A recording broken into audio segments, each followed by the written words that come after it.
Yo, Livë, where you at? I could see an argument to be made about how throughout Yeat's career, especially his early career, the drugs had a huge hand, like a huge help. And obviously, like, that's not even up for debate. Everyone knows that. But it's not just in the process of making the songs. Like, oh yeah, there's nothing good about like being extremely addicted to drugs where you're on them all the time, even when you're not supposed to be on them, you know?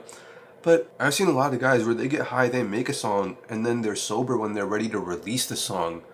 And then they're like, I'm not feeling the song anymore, you know? But if you stay high, if you just live high, and you're like, oh, I fuck with this song, even though it's probably not that good, and you still choose to put it out, because that's what a good artist does. That's what a great artist does, actually, is if it's worth doing badly as well. And they're still equally as high, so they're listening to the song back as they're releasing it, and they choose to release it rather than holding it back. There can be an argument to be made there of like, oh, that's a huge benefit actually. If you don't release your music when you personally enjoy it, you'll never release your music.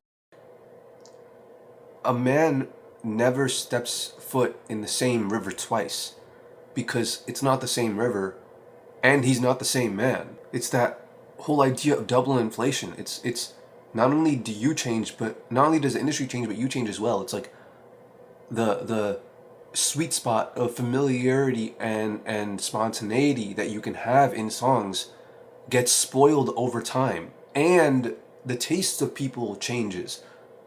So it's not just things shrink, things diminish, things no longer have that magic over time, but the branch, the route that the music industry is going to take to then dictate what is the new familiar and what is the new spontaneous based off of those branches is unpredictable. And I said this every single time. I would say to artists, I'm like, you're going to evolve as an artist.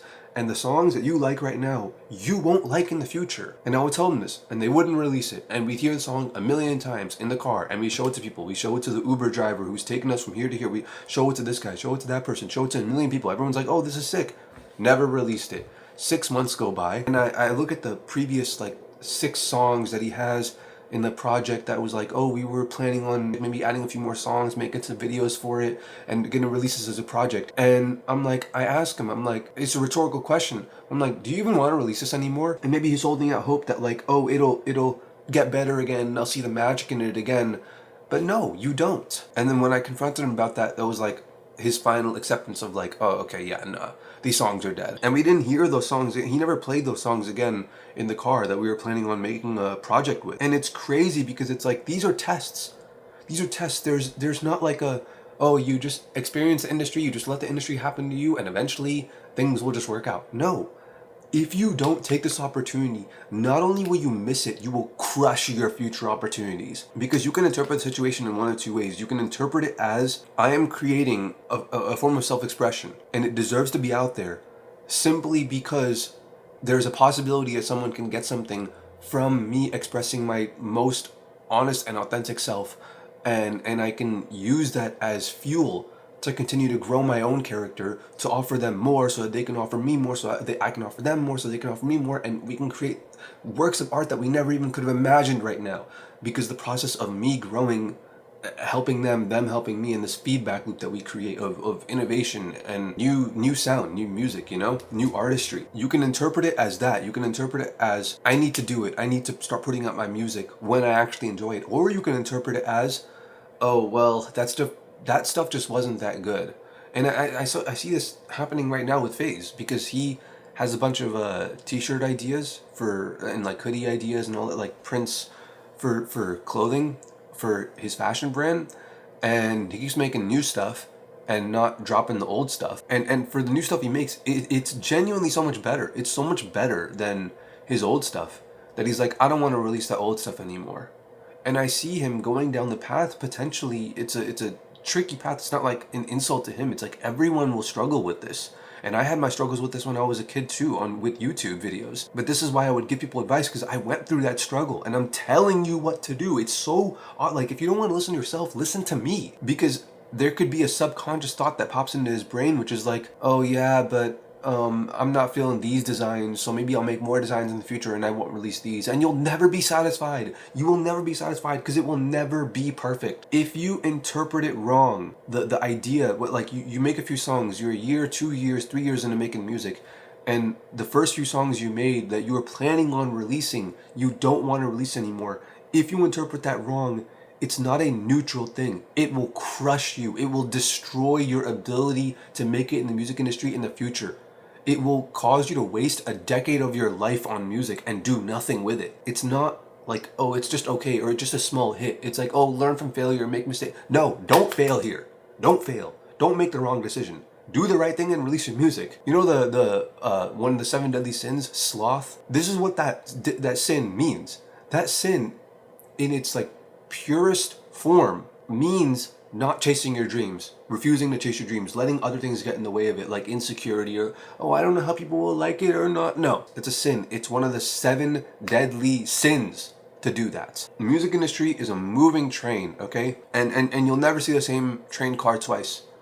You'll never have the same adventure twice. You'll never look at a train car that someone else went on and go like, oh, that's a cool experience. I want that. Let me wait for it to come back around. It's never going to come back around. A man never steps in the same river twice. You either get on or you give it up. People might think, oh, in the future, oh, you never know what might happen. Oh, it's just, but there's always exceptions to the rule.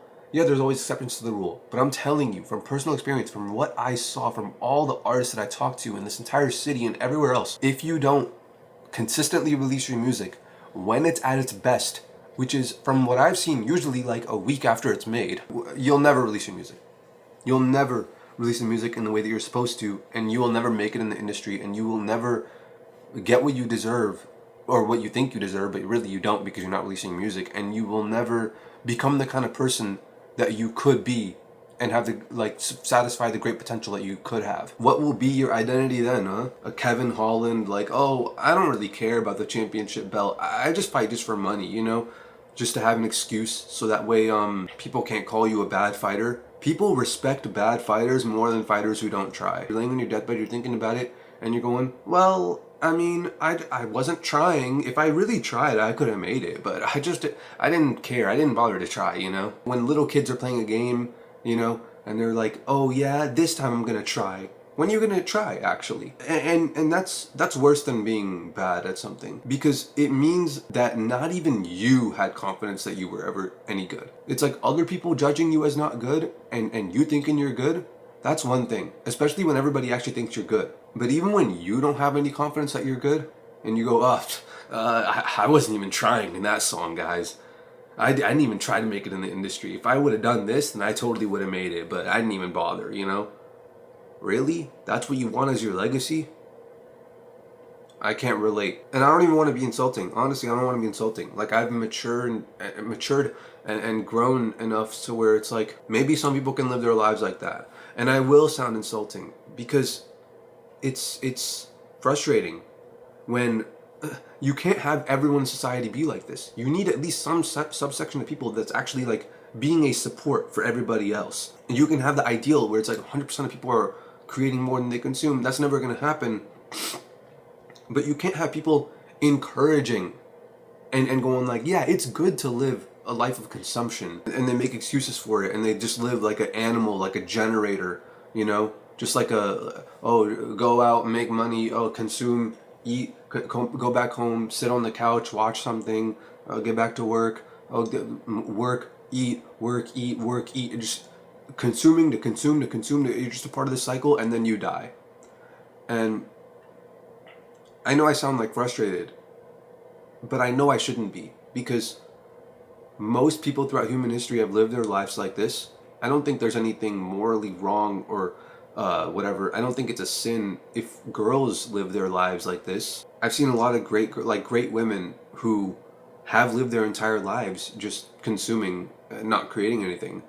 I think that's totally fine. I don't think it's like a biological responsibility, so long as guys are doing it, but not even all guys need to do it. I think maybe 5% of the population needs to be artists. 5% of the population needs to be creators who create more than they consume, because with just that 5%, one person can have the creative output in whatever field that they're in creating, like food, like agriculture or whatever, like in any field that supports other human beings and their time and their consumption. One person can have the output of 20 people nowadays with technology. And maybe most people most people are just going to be okay with that. Most people are just going to be okay with just being a consumer, just sitting back and doing nothing and taking the path of least resistance and like just consuming. I can't understand it that well. I can't live my life like that, bro. I need to be doing something. I need to be more. I need to look at myself a certain type of way. I need to have a reputation to myself in my own mind, not for others. And I can't even be mad at these people. It's like, we're just different. People are different. Understandable. It's just frustrating that it took me so long, so many years. I realized this a while ago, but it took me so many years to realize, like, oh, people are not like me, you know? If you give people the option, yeah, never make music again, but, you know, live an easy life and have a bunch of passive income and then just sit on your ass all day, like, these people who call themselves musicians who say, oh, I want to be the next this guy, I want to be the next this guy, I want to change the game, I want to do all this, they'll take that deal. And the reason why you're seeing me as like extremely frustrated with it is because it's like I've wasted so much of my time and my life on these people who just don't release their music, who are not true artists, who just pretend, you know? It's like, bro, just stop pretending. Like, bro, if you would take a record deal to make a bunch of money and do all this stuff and you want to work with artists who are big names rather than people you have good synergy with, and you don't have like a soul, right? You're willing to sell out. You're willing to do whatever it takes to make it big because you want an easy life, not a great life, not a difficult life, right? You want to make it in the industry to make a bunch of money rather than making a bunch of money to make it in the industry, to change the game, to do something great, to have the opportunity to push yourself, to do the job, to get it done the way other people haven't. You want something done right, you gotta do it yourself. You look at the industry and you go like, this is a problem, I wanna fix it. I feel like I can be an incredible force for positive change on the industry. If you don't have that inclination, go do something else, bro. Stop wasting people's times. There's a lot going on. There's a lot going on in this song. It seems like he recorded 2 separate vocal tracks too. Like for the same lyrics.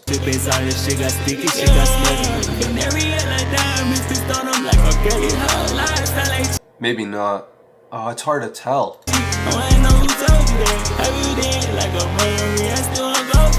No, it's the same track, but it might have been different here, but same here.